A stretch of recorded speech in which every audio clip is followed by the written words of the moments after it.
चलते हैं आपके आगे। तो अब हमारा रूल आगे बढ़ता है कि कुछ ऐसे हैं वर्ब जिनमें क्या रहेगा, हमेशा देखने में मिलेगा रिफ्लेक्सिव प्रोनाउन का यूज होता है। कब? When the object is missing. ऐसा नहीं है ऑब्जेक्ट उसका है तब भी ठूस रहे हो, वो नहीं, ऑब्जेक्ट मिसिंग रहेगा तब आपका रिफ्लेक्सिव प्रोनाउन का यूज होगा। ठीक है, थोड़े दोस्त में बैठो यार, कैसी बातें कर रहे हो। तो कुछ है हमारे पास में 10-12 और भी हो सकती है, लेकिन हम कितने लेके चले, एक दर्जन उठाइए आपके लिए। सबसे पहले आपने क्या करा, इंट्रोड्यूस करा। कहीं आते हो जाते हो, इसको क्रम में रखा है, लोग रटाते हैं, मैं क्या करता हूँ एक सीक्वेंस बनाया आपके लिए। आपने इंट्रोड्यूस करा, आपने क्या करा, इक्विट करा। इक्विट का मतलब क्या होता है, इक्विट का मतलब अच्छे से पेश आए। उसके बाद में प्रेजेंट, उसके बाद में आपका प्रिपेयर, प्राइड, उसके बाद में अवेल ऑफ। अवेल ऑफ के बीच में रहेगा क्या, रिफ्लेक्सिव प्रोनाउन। उसके बाद में absent, read, admit, adjust, reconcile, उसके बाद में एंजॉय। कहानी बनाई थी ना। सबसे पहले क्या करोगे, इंट्रोड्यूस करा आपने और अच्छे से पेश आई, किसी को आपने इंट्रोड्यूस करा और बड़े लिहाज से बैठे, देखिए बड़ा अच्छा आदमी है, ठीक है। खुद को प्रेजेंट करा, इंट्रोड्यूस, इक्विट, प्रेजेंट और प्रिपेयर भी करा खुद को। उसके बाद में प्राइड, सबका क्या बन गए, चहेते बन गए, क्योंकि आप अच्छे से व्यवहार भी कर रहे हो, प्रेजेंट भी कर रहे हो, प्रिपेयर भी कर रहे हो, सारी चीजें। अवेल ऑफ, इस बात का तुमने फायदा उठाया कि लोग जो है ना तुम्हें विश्वास करने 6 हो गए, अब फायदा उठाया तो एक दिन तो पता पड़ जाएगी और तुम क्या एब्सेंट होने लगे। हम तो ला रहे हैं भैया एब्सेंट हो जाएंगे, कोई बात नहीं, तो हम क्या कहेंगे, पीछा छुड़ाना चाहेंगे तुमसे, तो गेट रिड ऑफ, पीछा छुड़ाना। तो एडमिट, फिर तुमने गलती स्वीकार कर ली, फिर हमने क्या करा, एडजस्ट करना पड़ेगा, कोई बात नहीं, उसने गलती स्वीकार कर ली, ठीक है, एडजस्ट हुआ 10वें नंबर पे और 11वें नंबर पे रिकाउंसिल। उसके बाद में आप लास्ट में 12वें पे क्या हो गया, एंजॉय। ये जो कीवर्ड आएंगे, ये वर्ब आएंगे, इनके साथ में रिफ्लेक्सिव प्रोनाउन का यूज होता है यदि कब कब कब जब ऑब्जेक्ट मिसिंग हो रहा हो तब। सबसे पहले इनको एक बार फिर से देख लेते हैं सर। हमारी पहले क्या थी, इंट्रोड्यूस करना, फिर आप अच्छे से पेश आए, इक्विट, फिर उसके बाद में आपका प्रेजेंट करा, प्रिपेयर करा, प्राइड बन गए और इसी बात का आपने फायदा उठाया, अवेल ऑफ। 6 हो गए। 7वें पे क्या आपका, एब्सेंट रहने लगे। 8वें पे रीड, पीछा छुड़ाना चाहेगा कोई, ठीक है, और पीछा कैसे छुड़ाएगा, चश्मा लगा करके, नहीं भाई। उसके बाद में तुमने एडमिट करा, ठीक है, एडमिट करा तो फिर एडजस्ट हो गया, फिर काउंसिल, फिर उसके बाद में एंजॉय। ये जानबूझ के याद इसलिए करा रहा हूँ, एग्जाम में ये देखने को मिल जाए तो तुम ध्यान रखना इनके साथ में क्या यूज हो सकता है, रिफ्लेक्सिव प्रोनाउन, क्योंकि आगे आ रही हैं उनके साथ में रिफ्लेक्सिव प्रोनाउन का यूज नहीं होता है, चाहे आपका क्या हो, ऑब्जेक्ट दे रखा हो या नहीं दे रखा हो, ठीक है। ऑब्जेक्ट दे रखा हो तो वैसी जरूरत नहीं है रिफ्लेक्सिव प्रोनाउन की, नहीं दे रखा हो तो कुछ वर्ब के साथ में नहीं होगा, उसको कराएंगे आगे। पहले हमारा ये समझ में आ गया, जब ऑब्जेक्ट मिसिंग है तो इनके साथ में रिफ्लेक्सिव प्रोनाउन आता है। चलिए देखते हैं सर आपका समझने के लिए। राखी enjoyed the party, बताओ, राखी enjoyed the party, enjoyed what, नहीं, ये तो where से आएगा, पार्टी तो प्लेस है। राखी enjoyed where तब आएगा in the party, तो क्या रहेगा, राखी enjoyed तुरंत ही आ जाएगा, enjoy है तो राखी के हिसाब से लेडी है, इसके हिसाब से क्या आ जाएगा आपका herself in the party, थोड़ा इन भी लगा लेना। रजनी enjoyed yesterday, तुमने बोला रजनी एंजॉयड, रजनी आपका डूअर है, ये आपके वर्ब हो गई। ऑब्जेक्ट की जगह पे यस्टरडे दे रखा है, लेकिन वास्तव में क्या ऑब्जेक्ट है, ये नहीं है, क्योंकि ये तो टाइम वर्ड है। ऑब्जेक्ट के लिए आंसर किससे चाहिए आपको, व्हाट या हुम से। व्हाट से बात करो, हुम तो कर नहीं सकते, पर्सन नहीं है, व्हाट से करेंगे, रजनी एंजॉयड व्हाट, तो यस्टरडे को एंजॉय नहीं करा उसने, ये तो कह रहेगा व्हेन, तब आएगा कि कब, यस्टरडे, इसलिए कि इसमें आपका ऑब्जेक्ट नहीं है। अब हमारा क्या लगेगा, तुम क्या लगा देंगे, रजनी क्या है, लेडी, तो उस हिसाब से आ जाएगा रजनी एंजॉयड हरसेल्फ यस्टरडे। खुद ही आनंद लिया, इतनी बात समझ में आ गई, ठीक है। ये मैंने समझा दिया, बाद में आप भूल जाओ तो व्हेन से आंसर मिल रहा है, लेकिन व्हाट या उनसे नहीं मिल रहा है, तभी तो क्या रहता है, ऑब्जेक्ट रहता। चलिए, Ravi availed of the chance, Ravi availed of the chance, availed of फायदा उठाया, किसका, पल्ली नहीं पड़ा, Ravi availed himself of the chance. देखो अवेल और ऑफ के बीच में क्या रहेगा, रिफ्लेक्सिव प्रोनाउन बीच में रहेगा, वो ऑफ के बाद में नहीं आएगा। Ravi availed himself of the chance, chance मिला उसका फायदा उठाया। Sanjana presented well in the party, Sanjana presented well, well तो क्या है, किस तरीके से, ये हाउ का आंसर दे रहा है, हाउ वेल, लेकिन व्हाट या हुम से आंसर नहीं दिया, क्या रहेगा, संजना प्रेजेंटेड हरसेल्फ, खुद को प्रेजेंट करा। क्या सर मैं समझा पा रहा हूं, इन दी पार्टी। आगे देखो, Sakina adjusted in her in laws, Sakina adjusted in her in laws, where, where से आंसर आ रहा है, इन लॉज, किसको करा, व्हाट एडजस्टेड, व्हाट से ये नहीं आएंगे, हुम से नहीं आएंगे, क्या रहेगा, तो आंसर रहेगा क्या आपका, सकीना एडजस्टेड हरसेल्फ, ठीक है। तो हमारे ये हो गए, देखो एडजस्ट वाला हमने बता दिया, कई हमने इसमें बात प्रयोग करके दिखा दिए, ठीक है, 5-6 आपके करके दिखाएं। आगे चलते हैं सर। अब वो तो वर्ब थी ऐसी जिनके साथ में क्या आता है, ये तो ऑब्जेक्ट मिसिंग रहे तो रिफ्लेक्सिव प्रोनाउन आता है, अब देखो अगली कहानी क्या शुरू हो रही है कि ये वर्ब ऐसी है जिनमें ऑब्जेक्ट तो मिसिंग रहेगा लेकिन फिर भी रिफ्लेक्सिव प्रोनाउन का यूज नहीं होगा।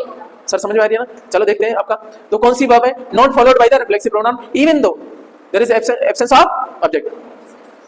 तो देखो कैसे आपका सेव, आप सेविंग कर रहे हो, पता है खुद ही की करी जा रही है, ठीक है। कीप, क्लीन, सार, bathe, start, drive, run, stop, eat, drink, sleep, ये ऐसी हैं वर्ब जिनके साथ में रिफ्लेक्सिव प्रोनाउन नहीं आते, ठीक है। चलो सेव, अब देखो कहानी पहले याद कर लेते हैं।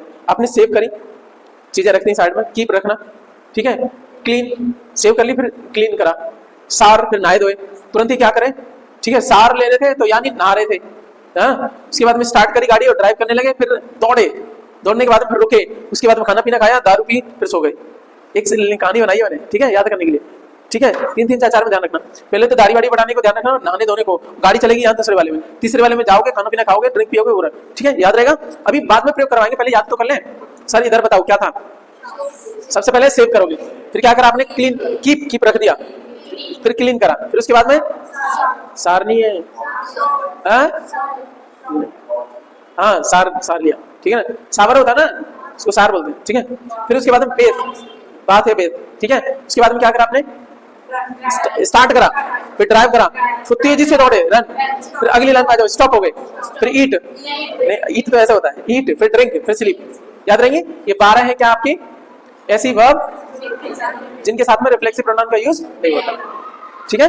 अब देखो चलो समझाते हैं सर आपको, क्या मैं समझा पाया। पहला एग्जांपल देख लेते हैं, he bathed himself in the river, वो नहाया, खुद को नहलाया इन दी रिवर। एक चीज बताया, वो नहाएगा तो खुद ही नहाएगा, तो जरूरत क्या है भाई साहब करने की। मैंने बोला मान लीजिए ये खंबे के पीछे कोई छुप गया है, मैं कहूंगा वो छुप गया है, खंबे के पीछे छुपाया खुद को, अब छुप गया उसी में पता पड़ी है कि खुद ही छुपाया, कुछ बातें समझ में नहीं आ रही।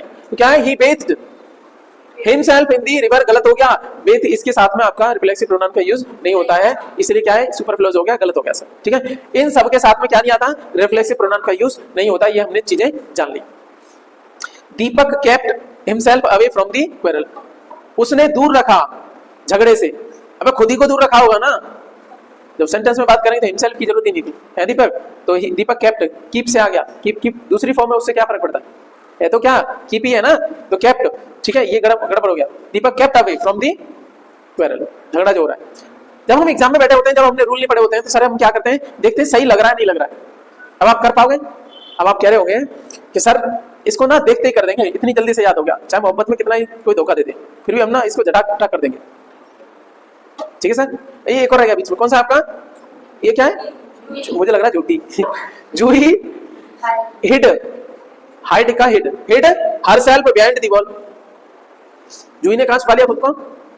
अच्छा ये क्या हो गया आपका, यहाँ पे कहीं दिख रहा है, एक एक्स्ट्रा है, तो ये छुपाने क्या भी, इसको भी ध्यान रख लेना। 13 भी कौन सी आपकी, छुपाना तो खुद ही को छुपाएगा ना, जैसे बेथ वगैरह हो जाता है उसी तरीके से। अगला चलते हैं सर आपका, चांदनी प्रिपेयर्ड पिज्जा, बनाया, क्या दिक्कत है, ये तो सब सही है, हाँ? अबे चांदनी प्रिपेयर्ड व्हाट, आंसर आ गया पिज्जा। अब क्या जरूरत है, जब इसमें है ये तो प्रिपेयर वाला यहाँ नहीं आएगा। आगे चलो, क्लीन, सॉरी क्या है, चरण प्रिपेयर्ड क्विकली, चरण प्रिपेयर्ड हाउ का आंसर दे रहा है, ठीक है, व्हाट या हुम का नहीं दे रहा है, तो क्या हो जाएगा, हिमसेल्फ आ जाएगा। अब इनको कुछ को करना आपका, देखो सिया प्रिपेयर्ड, ये बताओ, ये हरसेल्फ, ये पेंटिंग, ये बताओ जल्दी से क्या है, सही है गलत है, ये गलत क्यों है, देखो सिया प्रिपेयर्ड, सिया ने तैयार करी, ठीक है, क्या आपका एक पेंटिंग। प्रिपेयर के साथ में क्या आपका आता है, रिफ्लेक्सिव प्रोनाउन नहीं आता है, बेटा रुक जाओ, प्रिपेयर वाले में कौन से वाले में था, पहले वाले में था ना। लेकिन एक चीज बताओ, इसके जो है ना, सुनो, अब क्या ऑब्जेक्ट है यहाँ पे, सिया प्रिपेयर्ड, तुरंत बताओ व्हाट, पेंटिंग आंसर आ गया। इस सेंटेंस में ऑब्जेक्ट है, तो क्या आपका हर सेल्फ लगाएंगे रिफ्लेक्सिव प्रोनाउन, ठीक है, यानी ऑब्जेक्ट मिसिंग नहीं हो रहा, मिसिंग होता तब तो लगा सकते थे, प्रिपेयर के साथ में आ सकता था, बट ये आपका क्या हो जाएगा, गलत हो जाएगा। ये क्या है आपका, Rakhi prepared a painting herself, Rakhi prepared what, painting, ठीक है, कोई बात नहीं, ये सब्जेक्ट हो गया, ये वर्ब होगी, ये ऑब्जेक्ट हो गया। अब ये क्या ड्रामा है सर आपका, तो ये आपका हर सेल्फ जो बनाई है पीछे लगा हुआ है, ये वर्ब ऑब्जेक्ट के बीच में कुछ ड्रामा नहीं कर रहा है, पीछे से आया, ये सही है, ये क्या है आपका सही है, क्योंकि यहाँ ये रिफ्लेक्सिव प्रोनाउन नहीं है, यहाँ क्या है एम्फेटिक प्रोनाउन। ये कर रहा है, क्या बोल रहा है कि उसने खुद बनाई, आप हमारे घर गए, मैं आपके लिए चाय बना के लाया, मैंने बोला मैंने ना चाय बनाई है, फिर मैं बोला खुद बनाई है, वैसे तो मैं किसी के लिए बनाता नहीं हूँ, ठीक है आप मत जाना। तो क्या हो गया, लास्ट में जोर देने के लिए आया, हर सेल्फ पेंटिंग बनाई, खुद ही बनाई है, किसी से बनवाई नहीं है, ऐसा हो गया। आगे चलो सर, हम देखते हैं नेहा हर सेल्फ प्रिपेयर्ड है पेंटिंग, तो वर्ब ऑब्जेक्ट के बीच में नहीं आया, ये भी क्या है सर, एम्फेटिक प्रोनाउन है, ये सही है, इसमें कोई दिक्कत नहीं है, रिफ्लेक्सिव प्रोनाउन के रूप में काम करा ही नहीं है, कोई दिक्कत, ठीक है। तो ये हो गया हमारी बातें, कुल मिला के आप शॉर्ट में समझ लो चीजें क्या है। ये आप कहोगे कि रूल भूलेंगे तो नहीं, तो उसके लिए याद करने के लिए एक चार्ट और दे दिया है, सब्जेक्ट प्लस वर्ब और ऑब्जेक्ट, वर्ब ऑब्जेक्ट के बीच में कुछ आएगा तो भाई साहब एम्फेटिक प्रोनाउन ही नहीं माना जाएगा। पहली बात, आ सकता है कौन आएगा, रिफ्लेक्सिव प्रोनाउन आ सकता है वर्ब के बाद में, लेकिन एक चीज ध्यान रखना, ऑब्जेक्ट है तो वो भी नहीं आएगा, ऑब्जेक्ट है तो वो भी नहीं आएगा, मिसिंग होता तो आ सकता था, एक रूल यहाँ ध्यान रखना, क्योंकि फिर क्या हो जाएगा, वो सुपरफ्लुअस हो जाएगा, क्योंकि किसकी कमी पूरे करने आता है, ऑब्जेक्ट की कमी, ऑब्जेक्ट ऑलरेडी है तो तुमने डबल चीजें दे दी, इसलिए गड़बड़ हो गया। आगे देखते हैं, ये दोनों भाई एक जैसे हैं, ऑब्जेक्ट के बाद में देखने को मिल जाए रिफ्लेक्सिव प्रोनाउन, तो वो क्या कहलाता है, एम्फेटिक प्रोनाउन, किस रूप में रहेगा, एम्फेटिक प्रोनाउन। और ये सब्जेक्ट और वर्ब के बीच में हो, ऑब्जेक्ट और इस वर्ब के बीच में नहीं, यहाँ छेड़छाड़ी नहीं कर सकते, ठीक है, एम्फेटिक प्रोनाउन कहाँ नहीं लगेगा, वर्ब ऑब्जेक्ट के बीच में नहीं चलेगा, या तो ऑब्जेक्ट के पीछे या वर्ब से पहले, देखो वर्ब ऑब्जेक्ट दो चीजें होगी, या तो वर्ब से पहले या ऑब्जेक्ट के पीछे, बीच में नहीं आएगा, तब वो क्या कहलाएगा, एम्फेटिक वाला। ऑब्जेक्ट नहीं है वर्ब के बाद में, तब क्या लगेगा, वर्ब के बाद में नहीं आ सकता, ऑब्जेक्ट से पहले नहीं आ सकता, ठीक है, वर्ब के बाद में आ रहा है तो क्या होगा, रिफ्लेक्सिव प्रोनाउन, वो कब होगा, जब ऑब्जेक्ट नहीं होगा तब, वो भी शर्त है, ठीक सर, समझा दिया मैंने।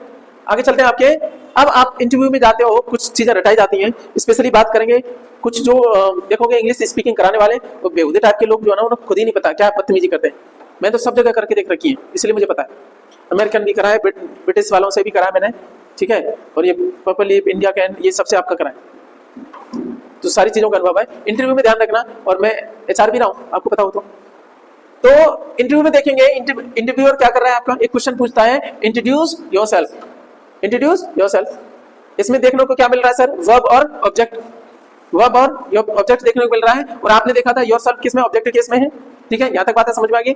और ये कैसा सेंटेंस है सर, इंपेरेटिव, इंपेरेटिव सेंटेंस कैसा होता है, जिसमें यू दे नहीं रखा होता है, सब्जेक्ट नहीं दे रखा होता है, वो अज्यूम किया जाता है, क्योंकि सामने बैठे हो ना आप, मैं कहूंगा तुम ये करो, है ना, आ जाओ इधर आओ, बैठ जाओ, मैं बार बार ये नहीं बोलूंगा तुम बैठ जाओ, तुम वो करो, है ना, इसलिए ऐसे सेंटेंस को क्या बोलते हैं, इंपेरेटिव सेंटेंस, जिसमें सब्जेक्ट आपका अज्यूम माना जाता है, दे नहीं रखा होता है, ठीक है, नॉट रिटन बट आपका अंडरस्टूड किया जाता है।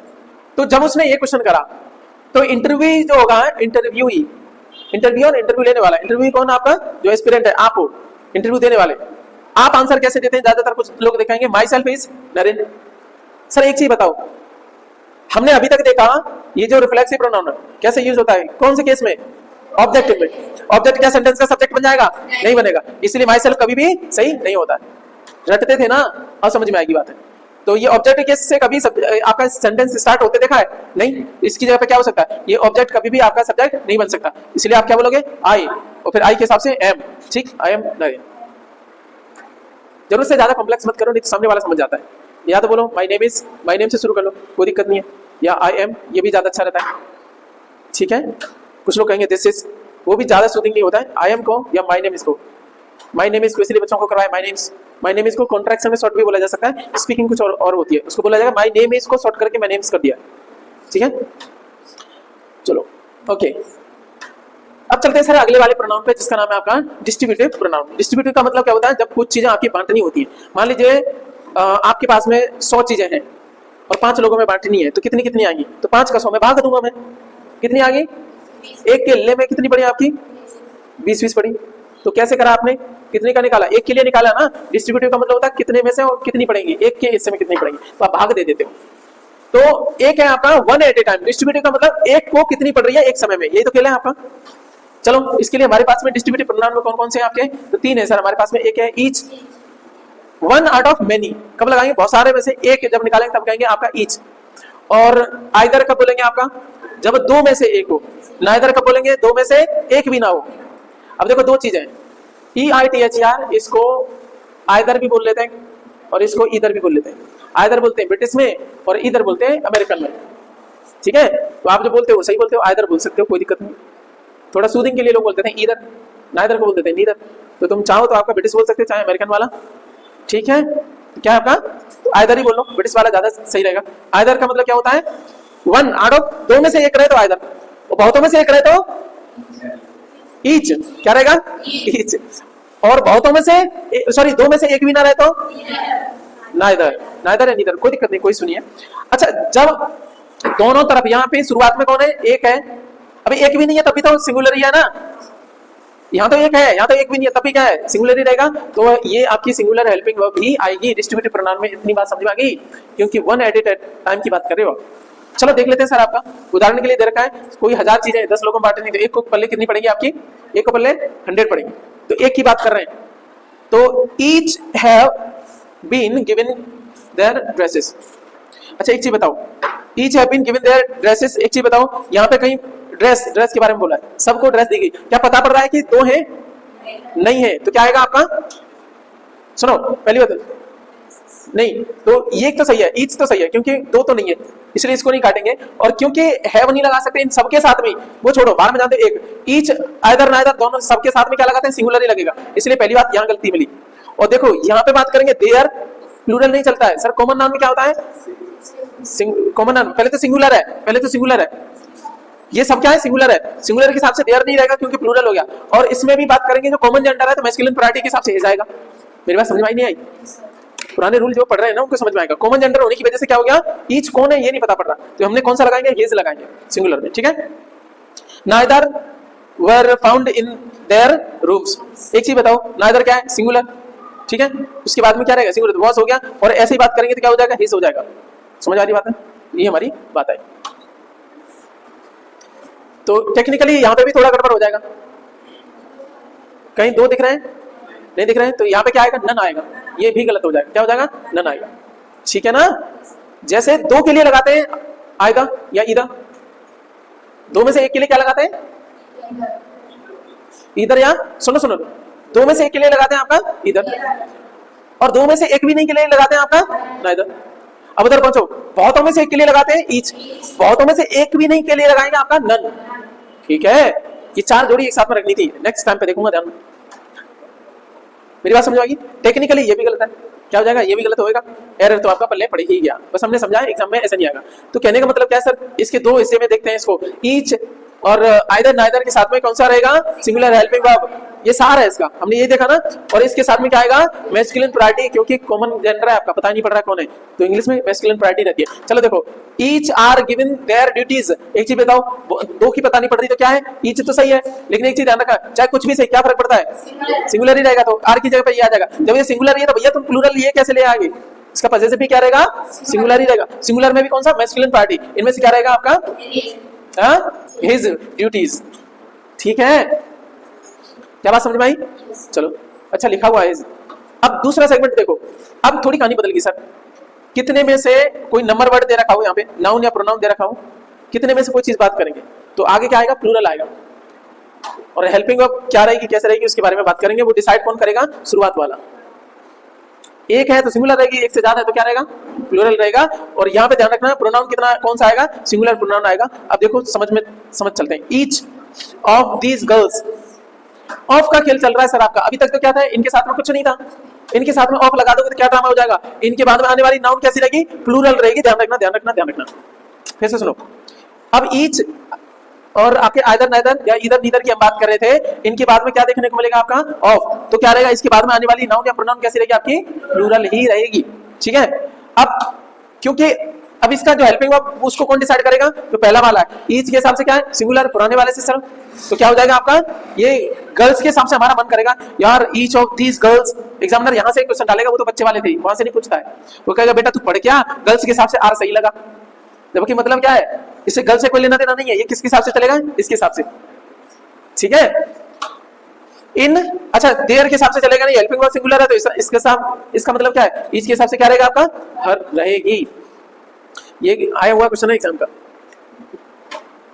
अब ईदर ऑफ दी बुक नहीं सर, बुक्स होगा। अभी अभी हमने बोला ऑफ के बाद में जो भी नाउन या प्रोनाउन रहेगा किसमें रहेगा? प्लूरल में रहेगा। लेकिन ईदर का मतलब क्या है सर आपका? सिंगुलर ही रहता है, तो क्या रहेगा? इज रहेगा। यूजफुल, दिमाग में चल रहा है थोड़ा थोड़ा, यहां से एग्जाम के क्वेश्चन बनना शुरू हो गया आपके। और either of the two boys, क्या हो गया? इधर दो वाला है, इधर तो लगेगा। ऊपर वाले में क्या क्या? क्या चीज? इधर क्या दो में से एक? अच्छा यहाँ पे ज्यादा दे रखा है। कई बार क्या होता है ना सेंटेंस में वो चाहता है, इसमें क्या लगना चाहिए आपके हिसाब से? हाँ नहीं, either of the, each of the books भी लग सकता है। इधर इसमें क्या है, अब यहाँ पे ये अज्यूम करके रखा गया है कि यहाँ पे दो हो सकते हैं, कुल मिला के वो बता रहा है। सुनो, इसमें यहाँ पे दिमाग नहीं लगाना, ऑफ के बाद में गेम चल रहा है ना, यहाँ पे ध्यान रखना। वहां पे 1 2 का बात नहीं कर रहे हैं, यहाँ पे ये ध्यान रखना इसके बाद में क्या आएगा, प्लूरल आएगा। वो ऑफ के बाद का अलग रूल बन गया, ये वहां पे वो वाला ध्यान मत रखो, ठीक है। इसके बाद में इससे डिसाइड होगा हेल्पिंग वर्ब, वो बात अलग है, लेकिन इसके बाद में क्या है, ये प्लूरल रहेगा, 100% बात है। कितने में से कोई लेना देना नहीं, ठीक है। Either of the two boys, यहाँ पे कोई दिक्कत नहीं है, तो क्या प्लूरल है, लेकिन कंफ्यूज कर सकता था, आर बना सकते थे, लेकिन जाएंगे कहाँ, ईदर वाला क्या है, सिंगुलर, इसके हिसाब से इज, फिर उस ये ईदर के हिसाब से क्या है, मैस्कुलिन पार्टी क्या रहेगा, हिज रहेगा। बस बात पहले पड़ी नहीं पड़ी, कोई दिक्कत हो तो बताना भी। ये पुराना रूल मत लेके आओ, ऑफ के साथ में थोड़ा लिबर्टी मिलती है यहाँ, ठीक है। ऑफ आ गया ना बीच में, थोड़ा बदल गया ये। अब आ जाते हैं सर आपका जो आइदर है उसके साथ में नॉट आ जाए, या इधर है इसके साथ में क्या आ जाए, नॉट आ जाए, तो क्या बदल जाता है, दो में से एक भी नहीं, तो नीदर हो गया ना सर। उसका मतलब क्या हो गया, नीदर। इधर के साथ में नॉट आ जाए तो दोनों जगह काटेंगे हम, क्या बना देंगे, नीदर, क्योंकि दोनों का मतलब एक ही हो रहा है ना। चलो, ईदर ऑफ यू आर, तुम कहोगे हाँ इनमें से कोई एक तो आएगा, ना नॉट अलाउड नहीं है, एक भी नहीं है तो तुम नीदर कह दो ना यार, तुम सांस काट फैलाते हो हमारी। हमें लग रहा था कि हम में से कोई ना कोई तो आएगा, ईदर ऑफ यू है, तो बाद में क्या है, नॉट अलाउड, गड़बड़ होगी, तो हम काटेंगे इधर को, हम काटेंगे नॉट को, क्या कर देंगे, neither of you allowed to go. अभी नॉट हट गया ना पहले से, नीदर ऑफ यू, अब आर की जगह पे क्या करेंगे, आपका इज करेंगे, क्योंकि नीदर के साथ में तो सिंगुलर ही आता ना, इज अलाउड यहाँ पे करेंगे, नीदर से हो गया ना, नहीं नेगेटिव तो वहां पे पहुंच गया, अलाउड टू गो। चलो एक चीज और देख लेते हैं चौथे वाले में, कि नन किसके लिए आता है, नन किसके लिए आता है आपका, नेगेटिव में, बहुतों में से एक भी ना हो, बहुतों में से एक भी ना हो, अच्छा दो में से कोई भी ना हो तो नीदर या नाइदर, ठीक है, और बहुतों में से एक भी ना हो तो नन। एक बात का ध्यान और रखना, ये नन ऐसा आपका प्रोनाउन है कि इसके साथ में सिंगुलर हेल्पिंग वर्ब भी ठीक है और प्लूरल भी ठीक है, दोनों सही मानी जाती है, कोई समस्या नहीं होती। एक अलग ड्रामा है इसका, इसके साथ में सिंगुलर हेल्पिंग वर्ब हो तभी ठीक चलेगा और प्लूरल हो तब भी चलेगा। किसके साथ है, नन के साथ में, ध्यान रखना कैप्शन के साथ में। किसके लिए रहता है, दो से अधिक के लिए नेगेटिव सेंस में आपका यूज होता है, ओनली प्रोनाउन, ठीक है, बोथ आपके यूज होते हैं, दोनों सही माने जाते हैं। अब आ जाओ यहाँ पे, either of the Pandavas were not responsible for the war. अच्छा देखो, ईदर और नॉट को हटा कर बनाया नीदर।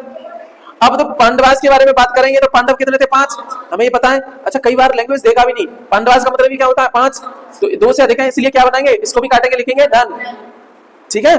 तो नन ऑफ द पांडवास, आपने बोला वर, तुम्हें तो काटने का मन कर रहा होगा कि नीदर वगैरह से, नहीं काटेंगे, क्योंकि नन का एक रूल है, जो सिंगुलर भी यूज हो सकता है, प्लूरल भी यूज हो सकता है। वर रिस्पॉन्सिबल फॉर दी वॉर, क्या सर समझ में आई बात है? अभी कितना है टाइम, नहीं चल रही, टाइम बताना जल्दी जल्दी, 12:05 है ना, अरे यार इसने गड़बड़ करवा दिया। चलो सर अभी टाइम है ना हम पे, अभी 20-25 मिनट है, देखते हैं कहां तक पहुंचते हैं। अब हमारे पास में आ गया बोथ, एक और क्योंकि रिवाइज करेंगे फिर इसको समराइज भी करेंगे, सुनो आपको याद रहेगा, टेंशन मत लो। अब हमारे पास में आ गया बोथ, आप कह रहे हो ईच, आप कह रहे हो कौन सा, आइदर, या कह रहे हो नाइदर,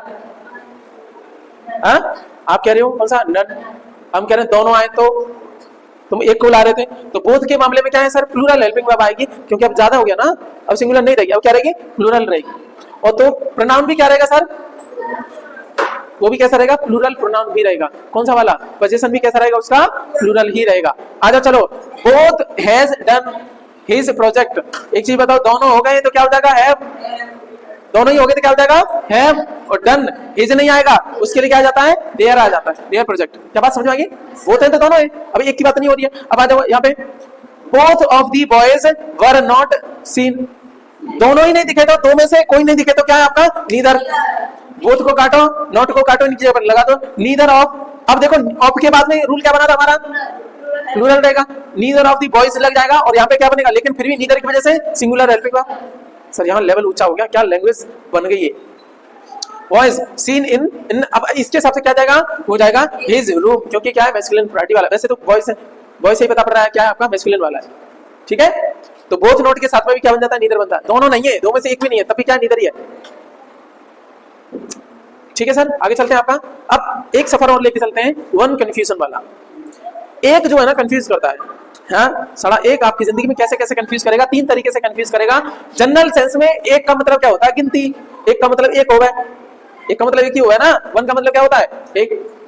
कितने थप्पड़ खाओगे तुम? कहोगे एक, है ना, वही जनरल सेंस में सब समझते हैं। तो वन के साथ में क्या आएगी? सिंगुलर। अभी एक है तो सिंगुलर ही रहेगी ना। अच्छा, इनके वो क्या आएंगे जो पजेसिव प्रोनाउन, क्या देखने को मिलेंगे? तो वन, ठीक है, इनके साथ में क्या आ जाएंगे? तो वन, वंस या वनसेल्फ। ये क्या हो गया इसका? वन कब रहेगा? सब्जेक्टिव केस में। इधर ये पजेसिव केस है इसका, मैं बता दिया है। वन का वन क्या है आपका? Subjective case. ये क्या है आपका? Possessive case. ये इसका रिफ्लेक्सिव केस। कैसे यूज होंगे वो अलग अलग तरीके से बताए जाएंगे, सेटिंग में रख दिया है, ठीक है। तो ये क्या है आपका? वन, उसके साथ में हेल्पिंग वर्ब रहेगी सिंगुलर वाली, ठीक। इसको यूज करके दिखाएंगे। अब स्पेसिफिक सेंस क्या होता है? वन का कुछ मतलब निकले। वन का मतलब कब निकलेगा? वन ऑफ कोई चीज, इसके बाद में, आपके बाद में तो प्लूरल रहती है, अभी अभी हमने देखा था। वन ऑफ, मैंने बोला बुक, तो बुक नहीं बोलूंगा, क्या बोलूंगा? बुक्स। तो ये जो है ना, इनमें से वो वाली चाहिए मेरे को, उन वाली किताबों में से चाहिए। आप स्पेसिफिक बात कर रहे हो तब इसका मीनिंग कुछ और बन रहा है, लेकिन ऑफ से पहले जो भी होता है वो डिसाइड करता है किसको? हेल्पिंग वर्ब को। हम करके आए थे ना, तो वन है उस हिसाब से हेल्पिंग वर्ब ये रहेगी। और प्रोनाउन क्या रहेगा? सिंगुलर रहेगा। ही सी इट वाले में से रह सकता है, ठीक है। वन नहीं रहेगा, ध्यान रखना यहाँ पे, तब वहां पे वन नहीं रहेगा। कब? स्पेसिफिक सेंस में। वन कब रहेगा? या वंस कब रहेगा? वनसेल्फ कब रहेगा? जनरल सेंस में। यहाँ आपका ही सीट में से रहेगा, लेकिन वन नहीं रहेगा। ये बहुत ध्यान रखना है, एग्जामिनर ध्यान खेलता है आपके साथ में। अब तीसरा क्या है आपका? क्या पढ़ाए थे हम आपके? कुछ प्रोनाउन पढ़ाए थे हमने, चलो आगे बताएंगे आपके। वन इज नोन, जाना जाता है, डैश क्या है? By the company he keeps. कोई व्यक्ति जाना जाता है, उसका कैसा आपका मित्र मंडली है। किसी के बारे में जानना हो, कहते हैं ना, शादी ब्याह के लिए जाते हैं, खानदान देखते हैं। खानदान क्यों देखा जाता है? उसका खानदान का मतलब खाना पीना, यार दोस्त कैसे, चोरों चक्के समझ जाओ, इस पे असर पड़ा होगा। हाँ, कुछ अपवाद भी होते हैं, नहीं, क्योंकि एक व्यक्ति को एक मिनट में, एक झलक में तो नहीं देख पाते। अरेंज मैरिज ऐसी तो होती है, इसलिए देखते हैं खानदान कैसा है, लोग कैसे बोलते हैं, उससे पता पड़ जाती है कैसी कंपनी है उसकी, वहीं से पता पड़ जाएगा सामने वाले का कद कैसा है। तो वन इज नोन, जाना जाता है, तो ये क्या है आपका? ये जनरल है ना सबके लिए, तो वन का मतलब वन ही रहेगा। ये जब जनरल सेंस में यूज हो रहा है तो यहाँ क्या रहेगा? नोन बाय द कंपनी, इसकी जगह क्या आ जाएगा? One keeps. आगे चलो, वन ऑफ दी बैग्स। अब ज्यादा बैग्स में से ऑफ के बाद में क्या आ रहा है? कौन सा सेंस है आपका? स्पेसिफिक वाला। अरे उसका स्ट्रक्चर से पता हो जानी चाहिए यार, ऑफ के बाद में आएगा वो, इसमें कहीं ऑफ का यूज आ रहा है? अभी एक टेक्निक ये भी लेके चलो, ऑफ वाला रहेगा, स्पेसिफिक सेंस में रहेगा ना, ज्यादा चीजों में से एक की बात कर रहा है, इसका मतलब स्पेसिफिक कर रहा है। तो one of the bags, one of the फलाना, ऑफ का यूज हो जाएगा, स्पेसिफिक सेंस हो गया एग्जाम में जानने के लिए, ठीक है। नहीं पहले पढ़ रही, वन ऑफ द बैग्स, तो ये बैग सिंगुलर नहीं क्या रहेगा? प्लूरल, पुराना नियम लागू हो गया यार, कुछ भी नहीं, वही चीज है हमारी। अब ये वन की वजह से इस आ गया, कोई दिक्कत नहीं। Full of the, full of किसके हिसाब से रहेगा? ये जो यहाँ पे जो है ना, क्या ये यहाँ पे जो है ऑफ के बाद में जो है उसके हिसाब से क्या रहेगा? ये आएगा, तो क्या हो जाएगा? वह क्या है? वस्तु है, इसके हिसाब से आ गया, इट्स आ जाएगा। One must keep his promise, ये क्या है? सबके लिए है ना। अच्छा, स्ट्रक्चर से बताओ, ऑफ वाली स्ट्रक्चर है यहाँ पे? नहीं है, क्या रहेगा? जनरल वाला। जनरल वाला तो क्या रहेगा? वन मस्ट कीप, हिज की जगह वंस हो जाएगा। हिज क्या है? पॉसेसिव वाला, इसी हिसाब से वन का वो सेटिंग आएगी। जो जैसी वो है ना, हिज को काटेंगे क्या आ जाएगा? वंस आ जाएगा। प्रॉमिस, अपने वादा निभाना चाहिए। आगे चलते हो आपका, वन ऑफ दी गर्ल्स, अरे ऑफ आ गया यानी जनरल, सॉरी स्पेसिफिक सेंस आ गया, खत्म कहानी। क्या चाहिए? गर्ल्स, हमें प्लूरल चाहिए, ऑफ के बाद में क्या आता है? प्लूरल आता है। और वन के हिसाब से क्या रहेगा? है, सही है, ओके बाय बाय, ठीक है। फेल्ड इन हर, बिल्कुल सही है, लड़की के हिसाब से क्या है? हर। सेटिंग बन रही है धीमे धीमे, एक बार फोकस लगाए रखो, सब समझ में आता है। पहले पढ़ा नहीं पढ़ा? नहीं पहले पढ़ा, दोबारा पूछूं? पूछ लूं? अच्छा चलो ठीक है, ओके। सो नेक्स्ट भी है हमारे पास, क्या है? Long life is good if he is happy and has friends. एक चीज बताओ, लॉन्ग लाइफ, ऐसे कहीं पे ऑफ वगैरह का कुछ दे रखा है, यानी जनरल सेंस है, सबके लिए बात की गई है, ठीक है, वही पुराना रूल लगेगा। क्या है? लॉन्ग लाइफ इज गुड, यहाँ तक कोई दिक्कत नहीं है। इफ ही की जगह पे क्या आएगा? वन आ जाएगा। वन, ही इज हैप्पी नहीं, one is happy and has friends, ठीक है। ये सभी पे लागू हो रहा है, तो यहाँ पे क्या ही ना आकर के क्या आ जाएगा? ही इज हैप्पी नहीं, ही तो सी भी हो सकती है, केवल ही दुनिया में थोड़े ना है, लेकिन वन में सब आ गए, वन में कौन आ गए? सब आ गए, इसलिए यहाँ ही सही नहीं था। अच्छा, केवल ही खुश रहना चाहेंगे या फ्रेंड रहेंगे? सी के भी रह सकते हैं, इसलिए इन दोनों को इसको हटा करके क्या लगा दें? आपका वन लगा दें। यहाँ तक बात आगे चलिए। Sonia said that one of her friends, एक चीज बताओ, यहाँ पे क्या है आपका? वन के बाद में ऑफ वाला सेटिंग आ गई, इसका मतलब क्या हो गया? स्पेसिफिक वाला। तो फ्रेंड्स प्लूरल है, ये भी सही है। इसके बाद में आगे देखो, ये क्या आ जाएगा? सिंगुलर, क्योंकि वन ऑफ से पहले क्या है? वन, इस हिसाब से ये गलत हो गया। सेलिंग, अब क्या रहेगा? क्या है बताओ? फ्रेंड्स क्या है? फ्रेंड्स में पता नहीं पड़ रहा जेंडर क्या है, तो क्या लगाओगे? मैस्कुलिन। सर समझ में आ रही बात है ना? तो हिज हाउस हो गया। अच्छा, हमने जो तीसरा इसका वर्जन बताया था वो क्या था? इंडेफिनिट प्रोनाउन बताए थे हमने। क्या बताए थे? इंडेफिनिट प्रोनाउन पढ़ा चुका हूं मैं, जिसमें क्या था आपका बताओ? सम, समबडी, समवन, समवन आ रहा था ना, वहां पे वन, वन क्या था? इंडेफिनिट प्रोनाउन भी है। दूसरा बताया था आपका एवरीबडी, एवरीवन, जो एवरी वन आ रहा है क्या? वन उधर भी आ रहा ना, तो इंडेफिनिट प्रोनाउन था। उसके बाद में क्या था? Anybody, anyone, nobody, no one. फिर उसके बाद में दूसरा क्या था बताओ इंडेफिनिट वाले में? समथिंग, समवन, नहीं सम, समथिंग, एवरीथिंग, एनीथिंग, नथिंग। इस तरीके से पूरा इंडेफिनिट क्या था? प्रोनाउन था। उनमें से एक हिस्सा ध्यान आ रहा हो तो क्या था? Someone, everything, everyone, anyone, no one, ये क्या थे? इंडेफिनिट प्रोनाउन थे। अच्छा, ये लिखा हुआ है। अच्छा, इनके साथ में क्या आ रहा था? सिंगुलर हेल्पिंग वर्ब भी आ रही थी। और ही सी इट, ये क्या? सॉरी, ही हिज और हिम, ये क्या है आपका? ही इज और हिम, ये क्या है उनके? उस हिसाब से यूज होने वाले थे हमारे। चलो, one must enjoy, one must enjoy, enjoy करना चाहिए, लेकिन क्या? क्या से आंसर नहीं आया तो क्या हो गया? One self. इसका रिफ्लेक्सिव क्या होगा? वन सेल्फ होगा। एंजॉय के बाद में कुछ पहले नहीं पढ़ा तुमने, वन मस्ट एंजॉय, तुमने बोला क्या? ठीक है, वन सेल्फ खुद ही। Everyone is supposed to utilize one's time. Everyone is, क्या ये स्पेसिफिक है जनरल है? सुनो, जनरल है ना, जनरल में कहीं अब सुनो यहाँ क्या है? Everyone is supposed to utilize one's आपका टाइम। लेकिन एक चीज बताओ, एक चीज बताओ, एवरीवन, एवरीवन क्या हो गया आपका? Definite pronoun. इसके साथ में क्या आएगा? इसके साथ में सुनो मैस्कुलिन प्रोनाउन वाला हो जाएगा। Everyone is supposed to utilize, क्या हो गया? ये वंस नहीं आएगा ना इसमें, मैस्कुलिन प्रोनाउन वाले में आएगा। क्या इंडेफिनिट प्रोनाउन के रूप में काम कर रहा है ना ये? सर एवरीवन क्या है? इंडेफिनिट प्रोनाउन है, उस हिसाब से क्या रहेगा? यहाँ वंस नहीं आएगा, क्या आ जाएगा? ओके, ये आ जाएगा मैस्कुलिन प्रोनाउन में हिज टाइम। अब अगले वाले पे लेके चलते हैं, इंटरोगेटिव प्रोनाउन। किस पे?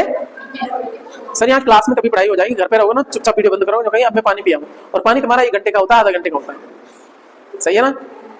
ये फायदा होता है ऑफलाइन का। ये देख लेना। चलो, इंटरोगेटिव प्रोनाउन की हम बात करेंगे तो क्या होता है? इंटरोगेट करने का मतलब क्या होता है? किसी से प्रश्न पूछना।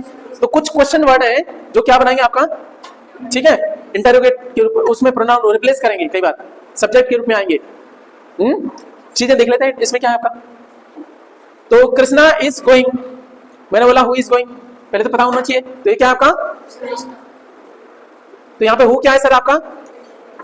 प्रोनाउन है। मैंने बोला हु इज गोइंग, यहाँ पे हु क्या है? आपने आंसर दिया कृष्णा, तो ये हु क्या है सर आपका? प्रोनाउन है। और कैसा है? Interrogative pronoun. देखा, हु इज गोइंग, तुमने आंसर दिया Krishna is going. Now Krishna क्या है आपका? हु की बात कर रहा है। तो हु क्या है? ऐसा है आपका पर्सन के लिए यूज होता है, हुम कैसा है? पर्सन के लिए यूज होता है, दोनों पर्सन के लिए यूज होते हैं। लेकिन हु की बात क्या है? ये सब्जेक्टिव केस में आता है, और हुम किस में आता है? ऑब्जेक्टिव केस में आता है। केस का अंतर है। ये इंटरोगेटिव प्रोनाउन क्या है? कहीं ना कहीं इंटरोगेटिव का मतलब क्वेश्चन वर्ड, वो प्रोनाउन के रूप में काम करते हैं, किसी को आपका रिप्लेस करेंगे। चलिए, हु टीचेस इंग्लिश हियर, आपको इंग्लिश कौन पढ़ाता है यहाँ पे? ठीक है, तो आप कहोगे नरेन टीचेस इंग्लिश हियर। एक चीज बताओ, teaches English here, teaches English here, ये तो सब सेम है। हु को रिप्लेस करा किसने आपका? ठीक है, यहाँ नरेन को रिप्लेस करा, यहाँ पे किसने? हु ने। तो यानी हु क्या है? कौन सा केस है इसका? Subjective case. मैं बता पा रहा? अच्छा, अगला देखिएगा आपका, हु किल्ड रावण, रावणा नहीं, हु किल्ड रावण। तो आपने आंसर दिया राम किल्ड रावण, राम ने मारा किसको? रावण को। ये बात भी सही है, लेकिन एक चीज बताओ, ये बताओ किल्ड रावण, किल्ड रावण दोनों तो सेम है। तो यानी हु की जगह कौन आया? राम। और राम इस सेंटेंस के क्या है? सब्जेक्टिव केस में, यानी ये इसका केस कैसा है? अब बात दोबारा समझ में आई? दोनों एक ही थे। अब चलते हैं, whom did कटप्पा किल, कटप्पा ने किसको मारा? डिड है तो यहाँ पे किल्ड नहीं आएगा सर, डिड है तो यहाँ पे असर आ गया इसका। whom did कटप्पा किल, किसको मारा कटप्पा ने? ठीक है, तो कटप्पा किल्ड बाहुबली। आंसर कैसे रहेगा? कटप्पा किल्ड बाहुबली। एक चीज बताओ, कटप्पा किल या डिड हटा दूंगा, असर आ गया किल्ड, कटप्पा किल्ड, यहां तक समझ में आई बात है? ये पूरा सेम है। हुम का आंसर कहां निकल गया है? पीछे। पीछे का मतलब क्या है? ऑब्जेक्ट। क्या मेरी बात समझ आ रही है? बाहुबली ये बताओ पर्सन है ना, कौन सा केस है? तो हु और हुम दोनों क्या है सर आपके? इंटरोगेटिव प्रोनाउन है। आंसर देते हैं, ठीक है, लेकिन हु क्या है आपका? कौन सा केस में? सब्जेक्टिव केस में। और हुम किस में आपके? ऑब्जेक्टिव केस में। इसमें और देख लेते हैं, विच से भी रहता है, क्वेश्चन रहता है कि नहीं? विच का यूज होता है सर एनिमल के लिए, ऑब्जेक्ट के लिए, पॉइंट आउट करने के लिए। पॉइंट आउट किसको कर सकते हैं? पर्सन को, एनिमल को, या ऑब्जेक्ट को। तो बात करेंगे who is our national animal. कुछ लोग क्वेश्चन पूछते हैं, अंग्रेजी की पूछ पढ़ते हैं, उन्हें ये नहीं पता उससे क्वेश्चन पूछूं या किससे पूछूं। एक चीज बताओ, एनिमल किस एनिमल के लिए क्या आएगा, विच। तो आंसर क्वेश्चन कैसे बनेगा, which is our national animal. अब ये नहीं कर सकते विच इज आर राष्ट्रपति।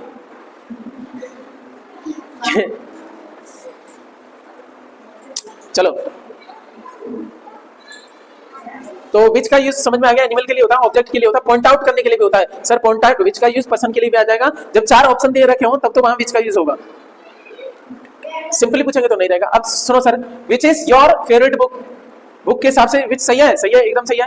Who of the following is the brand ambassador of 18, एक कंपनी है, ठीक है, तो वो कौन है आपका, हु नहीं रहेगा। Who of the following 4 option दे रखे होंगे, तब आंसर ये नहीं रहेगा, तब आंसर क्या रहेगा, किसके हिसाब से चलेगा, विच के हिसाब से, विच। अच्छा चलो कुछ चीजें और देख लेते हैं। हमने अभी हु पढ़ा था, हमने व्हाट पढ़ा है और हमने विच पढ़ा है। हु विच हम पढ़ चुके हैं, एक एक्स्ट्रा हो रहा है व्हाट। कोई क्वेश्चन आपका व्हाट से रहेगा, व्हाट इज योर फादर। आपके फादर, मैं तीनों चीजें एक ही रखूंगा। मैं कह रहा हूं व्हाट इज योर फादर, तो आप क्या जानना चाह रहे हैं सामने वाला, प्रोफेशन क्या है तुम्हारे पिता, तो यानी जानना चाह रहे हैं कि साइंटिस्ट है, फलाने कौन है, तो यानी प्रोफेशन जानना चाह रहा है। मैंने बोला आपका हु इज योर फादर, तुम्हारे पिता का नाम पूछ रहे हैं, पर्सन के लिए रहता है ना, तो उन्हीं के लिए पूछ रहे हैं, तो ये हो गया आपका उनका नाम। उसके बाद विच इज योर फादर, तो पॉइंट आउट करवा रहा है इनमें से बहुत सारों में से कौन से तुम्हारे पिता हैं। वहां हु नहीं बोलना, हु में तो नाम बताओगे, वहां व्हाट बोलोगे तो उनका, व्हाट बोलोगे तो क्या उनका प्रोफेशन है, विच बोलोगे तो आपका पॉइंट आउट कर रहे हैं। इनमें से बहुत सारे जा रहे हैं, ये बताओ विच इज योर फादर, इसका मतलब पॉइंट आउट कर रहे हैं, that one. And who is your father का मतलब क्या, आपका नाम पूछ रहे हैं, हु इज योर फादर नाम। व्हाट इज योर फादर यानी उनका प्रोफेशन पूछ रहे हैं, वो क्या है प्रोफेशन से, भाई प्रोफेशन फार्मर है या आपके बिजनेसमैन है या फिर आपका कोई क्या, तो कोई जॉब करते हैं। इट इज, क्या मेरी बात समझ में आई। तो मैं आपसे पूछूंगा what is your father, what is your brother, तो क्या पूछना चाह रहा हूं, तुम्हारा भाई क्या करता है ना। What is your sister, sister का प्रोफेशन जानना चाह रहे हैं। अब बात बदलते रहना सर, ये रहता है कि धीमे धीमे सीखते जाता है, हमारा लेवल बढ़ता जाता है। कोई पूछेगा तो क्या कैसे बोलेंगे। नेक्स्ट हमारे पास में क्या है, हु इज योर फादर, इसका मतलब फादर का नाम, हु इज योर ब्रदर इसका मतलब भाई का नाम, who is your mother, mother का नाम। मैं बोलूं व्हाट इज योर मदर, इसका मतलब मदर का profession, she is house lady, house maker, house wife, कुछ भी बोल सकते हैं। आगे चलिए क्वेश्चन आपका विच इज योर फादर, यानी पॉइंट आउट करवाएं, which is your sister, which is your brother, कुछ भी हो सकता है, मैंने अलग अलग करके रख दिए, ठीक है। क्या जानना चाह रहे हैं, बात समझ में आ गई होगी। तीनों को यूज कर सकते हैं, लेकिन तीनों को यूज करने के साथ में क्या हो जाएगा, कुछ ना कुछ बदल जाएगा। देखो इज योर में कोई दिक्कत नहीं है, यहाँ पे या फादर ही रख लो सब जगह, तब भी उनके मतलब बदल जाएंगे, वो तो समझाने के लिए बोला था मैंने, ठीक है। तो व्हाट, हु और विच का क्या असर होता है आपने देख लिया सारी चीजें, ठीक है। अब ये है सर आपका कौन सा, रिलेटिव प्रोनाउन। और आज इसको लास्ट करेंगे, थोड़ा समझ लेते हैं, इससे शुरुआत करेंगे कल क्लास। रिलेटिव का मतलब होता है, आपके रिलेटिव से क्या मन में समझ में आती है सर, रिलेटिव से समझ में आती है कि जो खून पीते हैं हमारा, ठीक है ना, दिन रात चैन नहीं लगने देते हैं कि जॉब कब लगेगी। टाइम बताना सर, टाइम टाइम और 25 अभी है हमारे पास, ये लास्ट ईयर। रिलेटिव प्रोनाउन क्या होता है, अब इजी है, आनंद आएगा इसमें। सुनो, एक वर्ड होता है which relate to the noun और pronoun which is used before it. इससे पहले जो यूज होता है उसी को रिलेट करता है किससे, अगले वाले सेंटेंस से, उसी को रिलेटिव प्रोनाउन कहते हैं, ठीक है। कहने का मतलब क्या है, इसको समझ लेते हैं आपका। एंजेला हेल्प धर्म हु वाज क्राइंग। अब यहां पे जो वाज क्राइंग वाला है उसको रिलेट कर रहा है धर्म से, और कौन सा वर्ड कर रहा है हु, तो हु क्या है यहाँ पे, रिलेटिव प्रोनाउन। एंजेला हेल्प धर्म और धर्म रो रहा था, ये दो सेंटेंस भी है, इनको देखेंगे तो इनको जोड़ने के बारे में बात भी कर रहा है, तो क्या बोलेंगे, रिलेटिव। कंजंक्शन भी हो गया, कंजंक्शन भी हो गया, वो कंजंक्शन के रूप में भी काम कर रहा है, तब इसको बोलेंगे रिलेटिव कंजंक्शन, रिलेशन बता रहा है कंजंक्ट करके, रिलेटिव प्रोनाउन भी हो गया। नेक्स्ट हमारे पास में क्या है, एक चीज बताओ, हु वाज क्राइंग, जो रो रहा था, यहाँ पे हु क्या है, सब्जेक्ट के रूप में काम कर रहा है, वाज माने वर्ब, ये क्राइंग माने ऑब्जेक्ट हो गया, सॉरी वाज क्राइंग, रोने का काम हो रहा है। एक चीज बताओ, तो ये क्या हो गया, रिलेटिव क्लॉज हो गया, यानी हु 3 तरीके से काम करा है इसने, रिलेटिव प्रोनाउन के रूप में भी, रिलेटिव कंजंक्शन के रूप में और रिलेटिव क्लॉज के रूप में भी काम करा। हमने बोला था कि क्लॉज को यहाँ पे सेंटेंस मान के चलना, वो वाली बात हमने बोली थी। यानी कहने का मतलब रिलेटिव प्रोनाउन क्या होता है, जो अपने से पहले आए हुए नाउन या प्रोनाउन के बारे में क्या करता है, जो आगे लिखा गया है उसके बारे में बताता है, उससे रिलेट करता है, जिसके बारे में आगे लिखा होता है उससे रिलेट करता है, बताता है, ठीक है। शॉर्ट में बात करें तो क्या, रिलेटिव प्रोनाउन अपने आगे लिखे हुए नाउन प्रोनाउन का रिलेशन बताता है आगे लिखे हुए सेंटेंस के साथ में, इसको कहते हैं रिलेटिव प्रोनाउन। इसकी चर्चा हम कल और भी आपके फर्दर स्टार्ट करेंगे, यहीं से एक शब्द डाल दिया कि रिलेटिव प्रोनाउन होता क्या है, और कल क्लास आपकी खत्म हो जाएगी पूरी तरीके से, ठीक है। तो आज के लिए बस इतना ही, खुश रहेगा, ठीक है, खुश रहेगा और ख्याल रखिएगा, आज के लिए बस इतना ही, ठीक है। और रिवाइज करते रहेगा सर, एग्जाम में एक दिन आप सफल होंगे, मेरी शुभकामनाएं आपके साथ में, जो तैयारी कर रहे हैं उनके लिए। चलिए बाय बाय।